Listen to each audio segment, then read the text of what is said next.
Bismillah, rakusnya Robito Alawiyah membalawikan jalur Al-Hasani. Kalian kan putus 500 tahun, masih ngaku cucu Nabi. Saudara-saudaraku, di dalam perjalanan udara dari Timur Tengah menuju Tanah Air, pada hari Jumat, akhir Januari 2026, umat Islam menerima satu kabar yang membuat dada terasa berat. Seorang ulama wafat, seorang guru berpulang.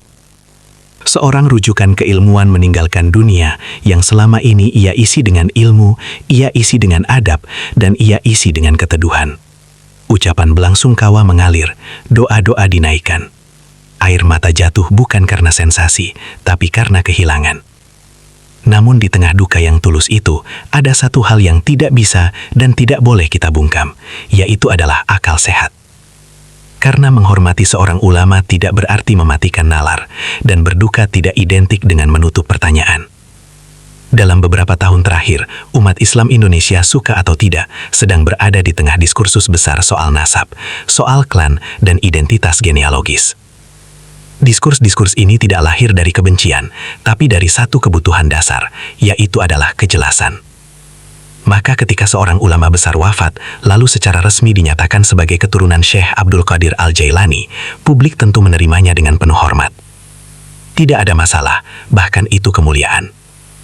Masalah baru muncul bukan pada nasabnya, melainkan pada gelar yang diletakkan. Mengapa seseorang yang jalur keturunannya dinisbatkan ke Al-Jilani justru secara konsisten disebut Habib? Pertanyaan ini bukan provokasi, ini pertanyaan metodologis. Mari kita sepakati dulu satu hal penting. Tidak ada satupun pembahasan hari ini yang bertujuan merendahkan almarhum, mengurangi kemuliaannya, atau menghapus jasa-jasanya. Ilmu beliau cukup, akhlaknya cukup, perannya cukup. Justru karena beliau besar, maka kita wajib menjaga presisinya. Karena ulama besar tidak butuh tambahan metodologi, fakta dasar yang tidak diperdebatkan. Syekh Abdul Qadir Al-Jailani hidup di Baghdad pada abad ke-12. Beliau adalah wali besar, pendiri tarekat Qadiriyah. Dan seorang Sayyid Hasani, keturunan Hasan bin Ali bin Abi Thalib. Ini bukan klaim satu kitab, ini kesepakatan lintas sumber yang juga tidak terbantahkan. Beliau bukan Ba'alawi, hidup jauh sebelum klaim Ba'alawi terbentuk. Keturunannya dikenal sebagai Bani Al-Jilani. Sampai titik ini semua jelas. Sekarang mari kita berhenti sejenak dan berkata dengan jujur, jika nasabnya Al-Jilani, jalurnya Al-Hasani, dan bukan bagian dari Ba'alawi, maka secara genealogis, gelar yang tepat adalah Sayyid, bukan Habib. Lalu kenapa yang dipakai justru Habib? Apakah gelar itu sekedar panggilan sopan, simbol cinta, atau sudah berubah menjadi identitas lintas nasab? Disinilah masalahnya mulai serius. Ketika sebuah lembaga pencatatan nasab, yaitu Robitoh Alawiyah, yang seharusnya menjadi benteng presisi, justru mencampur adukan kategori, maka publik wajib bertanya, karena ini bukan soal satu nama, ini soal standar. Jika hari ini jalur Al-Hasaniyah bisa dicatat sebagai Al-Jilani, tapi diberi simbol Ba'alawi, lalu besok apa yang tidak bisa diba'alawikan? Bukankah saat ini sudah kenyataan banyak orang-orang yang keturunan bukan Ba'alawi tapi diba'alawikan, dan bahkan makam-makam sengaja dipalsukan dengan diba'alawikan? Apa keuntungannya? Merauh keuntungan yang sangat besar dengan nilai yang tak terhingga. Saudara-saudaraku, apakah 500 tahun putus sejarah kini dianggap tidak relevan? Apakah semua ahlul bait akan dilebur ke satu simbol sosial? Kalau iya, maka ini bukan lagi pencatatan nasab, tapi ini rekayasa identitas. Pertanyaan kita hari ini sederhana. Apakah kita sedang menjaga tradisi atau sedang memproduksi kebingungan kolektif karena sejarah tidak runtuh karena dibantah?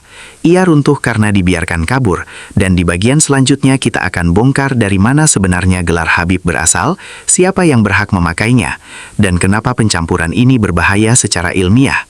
Saudara-saudaraku, di bagian sebelumnya kita sudah sampai pada satu titik penting. Keganjilan tidak terletak pada nasab, melainkan pada gelar. Sekarang kita tidak lagi bicara rasa, tidak bicara simpati, dan tidak bicara karisma personal.